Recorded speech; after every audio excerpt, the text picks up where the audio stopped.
ശ്രീമദ് ഭാഗവതം ദശമസ്കന്ധം പൂർവാർത്ഥം അധ്യായം 24 ശ്ലോകം 26, 27, 28, 29, 30, 31 6 ശ്ലോകങ്ങൾ ഇന്ന് നമുക്ക് നോക്കാം. ഭഗവാൻ തന്നെ പറഞ്ഞു എങ്ങനെയൊക്കെയാണ് യാഗം നടത്തേണ്ടത്, ആർക്കാണ്, പശുക്കൾക്ക്, ബ്രാഹ്മണർക്ക്, ഗോവർദ്ധന പർവ്വതത്തിന്. ഇത് ഈ 3 പേർക്കാണ്.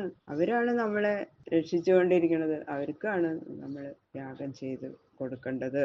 അവരെയാണ് തൃപ്തിപ്പെടുത്തേണ്ടത് എന്നാണ് ഭഗവാൻ പറഞ്ഞത്. അങ്ങനെ ഇതാ ഗംഭീരായിട്ട് ഇന്ദ്രയാഗത്തിന് വേണ്ടി തയ്യാറാക്കിയ സാധനങ്ങൾ കൊണ്ട് തന്നെ യാഗം ചെയ്യാൻ ആരംഭിക്കുന്നു.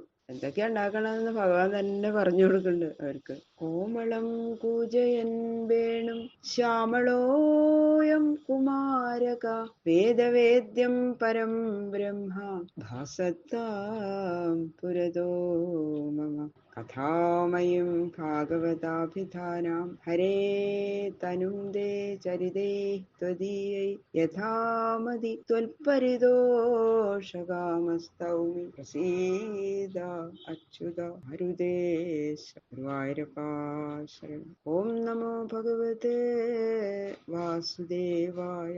ഓം നമോ ഭഗവതേ വാസുദേവായ. ശ്ലോകം 26. പച്യന്താം വിവിധാപാകാ സൂപാന്താ പായസാദയ സംയാവാപൂപശഷ്കുല്യ സർവദോഹശ്ച ഗൃഹ്യതാം. പരിപ്പ്, പായസം, ഗോതമ്പ് പൊടിയും നെയ്യും പഞ്ചസാരയും ചേർത്തുണ്ടാക്കുന്ന ഒരുവിധം പലഹാരം, അതിനാണ് ഈ സംയാവം എന്ന് പറയുന്നത്. അതൊക്കെ ഉണ്ടാക്കണം. നെയ്യപ്പം, മുറുക്ക്, പാല്, തൈര് മുതലായ സാധനങ്ങള്, ഇങ്ങനെയുള്ള പലവിധ പദാർത്ഥങ്ങളൊക്കെ അങ്ങോട്ട് ഉണ്ടാക്കിക്കൊള്ളൂ നിങ്ങൾ എന്ന് പറയാറുണ്ട്.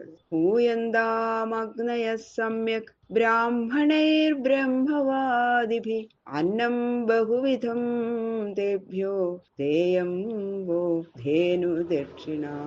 യാഗത്തിന്റെ ആഘോഷത്തിനും ഗോപന്മാരുടെ ശ്രദ്ധ വർദ്ധിപ്പിക്കായിട്ട് പിന്നെ ഇങ്ങനെ ചെയ്യേണ്ടതായിട്ടുള്ള കാര്യങ്ങളൊക്കെ പറഞ്ഞു കൊടുക്കുക ഭഗവാൻ. വേദജ്ഞന്മാരായ ബ്രാഹ്മണര് ആ യാഗാഗ്നികള് ഉജ്ജ്വലിപ്പിക്കട്ടെ. അവര് നന്നായിട്ട് യാഗകർമ്മങ്ങളൊക്കെ ചെയ്യട്ടെ.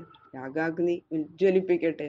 ആ ബ്രാഹ്മണർക്ക് നിങ്ങള് ആ ഷഡ് രസോപേതമായ 6 ഗുണങ്ങളുള്ള ആ ഭക്ഷണമൊക്കെ നല്ല സദ്യ തന്നെ കൊടുക്കണം ബ്രാഹ്മണർക്ക്. പിന്നെ കടിഞ്ഞൂല് പെറ്റ പശുക്കളോടുകൂടി ആ പശുദാനം ചെയ്ത് നല്ല ധാരാളം ദക്ഷിണയും ഒക്കെ കൊടുക്കണം ബ്രാഹ്മണർക്ക് എന്ന് പറയും. അത്രയും ബ്രാഹ്മണരെ ഏറ്റവും ബഹുമാനാണ് ഭഗവാൻ. എപ്പോഴും എല്ലാ തരത്തിലും കാണിക്കുന്നുണ്ട് അല്ലെ. എപ്പോഴും ബ്രാഹ്മണരെ നന്നായിട്ട് ബഹുമാനിക്കും ശ്രീകൃഷ്ണ ഭഗവാൻ.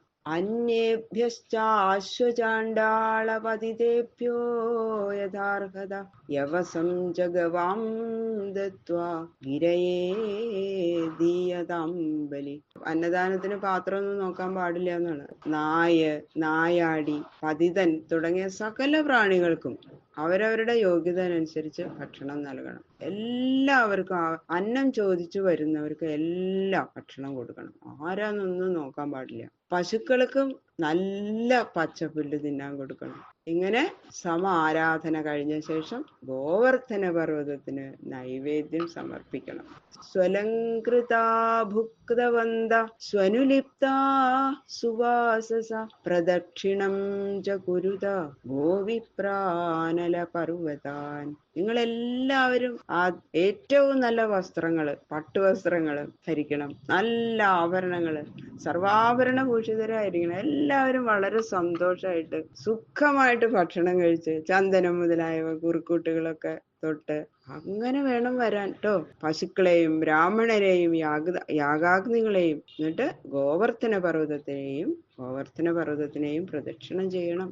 ഏതന്മമദം താത ക്രിയതാം യദി രോചതേ അയം ഗോബ്രാഹ്മണാദ്രീണാം ഹ്യം ച പറയണു ഭഗവാൻ. പിതാവായ അങ്ങ് പുത്രനായ എന്റെ ഇഷ്ടം അനുസരിക്കേണ്ടതാണെന്നുള്ള അഭിപ്രായത്തോടു കൂടി അങ്ങ് ഞാൻ പറയണത് കേൾക്കുകയാണ് വേണ്ടത്. പക്ഷെ ഇതെല്ലാം ഞാൻ പറഞ്ഞു എന്ന് മാത്രമേ ഉള്ളൂ. അങ്ങയുടെ ഇഷ്ടം എങ്ങനെയാണെന്ന് വെച്ചാൽ നിങ്ങളെല്ലാവരുടെയും ഞാൻ പറയണത് ശരിയാണെന്ന് തോന്നുന്നുണ്ടെങ്കിൽ മാത്രം ഇതെല്ലാം ചെയ്താൽ മതി എന്ന് പറയണു ഭഗവാൻ. ഹേ പിതാവേ, ഇതാണ് എന്റെ അഭിപ്രായം. നിങ്ങൾക്കും ഇത് സമ്മതാണോ സന്തോഷാണെന്നുള്ള പക്ഷം ഇതൊക്കെ ചെയ്യണം. ഇല്ലാതെ ചെയ്യുന്ന യാഗം താമസയാഗമാണ്. അതുകൊണ്ട് എന്റെ അഭിപ്രായം അനുസരിക്കാൻ വേണ്ടി മാത്രം ചെയ്യരുതെന്ന്. എന്റെ അഭിപ്രായം അനുസരിക്കാൻ വേണ്ടി മാത്രം ചെയ്യരുത്.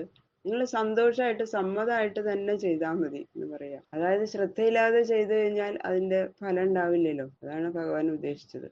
ഇങ്ങനെ ഞാൻ പറഞ്ഞ പോലെ ഇത് ചെയ്യുകയാണെങ്കിൽ പശുക്കൾക്കും ബ്രാഹ്മണർക്കും ഗോവർദ്ധന പർവ്വതത്തിനും എനിക്കും ഏറ്റവും സംതൃപ്തി വരുത്തുന്ന യാഗമാവും എന്ന് പറയുന്നു. ശേഷുക ബ്രഹ്മർഷി പറയണു. പിന്നെ പരീക്ഷിത് മഹാരാജാവിനോട് കാലാത്മനാ ഭഗവത ശക്രദർപ്പം ജിഘാംസത പ്രോക്തം നിശമ്യ നന്ദാദ്യ സാത്വഗൃഹന്ത തദ്വച. കാലം എല്ലാറ്റിനും സാധാരണ കാരണമാണ്. കാലത്താൽ അത് ആ കാലത്തിന്റെ ഇതുകൊണ്ട് അന്നൊക്കെ ഇന്ദ്രയാഗം ആരംഭിച്ചു, അത് നടന്നു. ഇപ്പോ ഇന്ദ്രന്റെ അഹങ്കാരം നശിപ്പിക്കാൻ ആഗ്രഹിക്കുന്ന കാലസ്വരൂപനായ ഭഗവാൻ തന്നെ ആ യാഗത്തെ വിരോധിക്കണം. അത് യുക്തിയുക്തമായിട്ട് പറഞ്ഞ ആ വാക്ക് ഒന്നും ഇവർക്ക് അയ്യോ അങ്ങനെയല്ല എന്ന് പറയാൻ തോന്നിയില്ല. അതാണ് ശരിയാ എന്ന് പറയാൻ തന്നെ അവർക്ക് തോന്നിയതേ ഗോപന്മാർക്ക്. അങ്ങനെ യുക്തിയുക്തമായിട്ട് പറഞ്ഞ വാക്ക് നന്ദാദി ഗോപന്മാര് കേട്ട ഉടനെ എല്ലാവരും ഒരുപോലെ അത്യാദരപൂർവം തന്നെ ഇതൊക്കെ അംഗീകരിച്ചു. ഇന്ദ്രപദവി വളരെ ആദരിക്കത്തക്കതാണെന്നുള്ള വിചാരം ഒന്നും ഇല്ല. ഇന്ദ്രാദി ദേവന്മാരൊക്കെ രജോ ഗുണത്തിന് അധീനരാണ്. അപ്പൊ അഹങ്കാരം ഉണ്ടെന്നൊക്കെ അറിയാം. അതുകൊണ്ട് അവരുടെ ആ ദോഷങ്ങളെയും കരുണാനിധിയായ ഭഗവാൻ തീർത്ത് അനുഗ്രഹിക്കണം. അത് സാധിക്കാൻ പറഞ്ഞ യുക്തി ആർക്കും എതിർക്കാൻ സാധിക്കാത്തത് കൊണ്ട് എല്ലാവരും അത് സമ്മതിച്ചു. അതിൽ ആശ്ചര്യമൊന്നുമില്ല എന്ന് പറയുന്നത്. ഇനിതാ അവരെല്ലാവരും യാഗം ചെയ്യാനായിട്ട് ആരംഭിക്കുന്നു. ബാക്കിയുള്ള ശ്ലോകങ്ങള് നാളെ നോക്കാം. സർവത്ര ഗോവിന്ദ നാമ സങ്കീർത്തനം. ഗോവിന്ദ ഗോവിന്ദ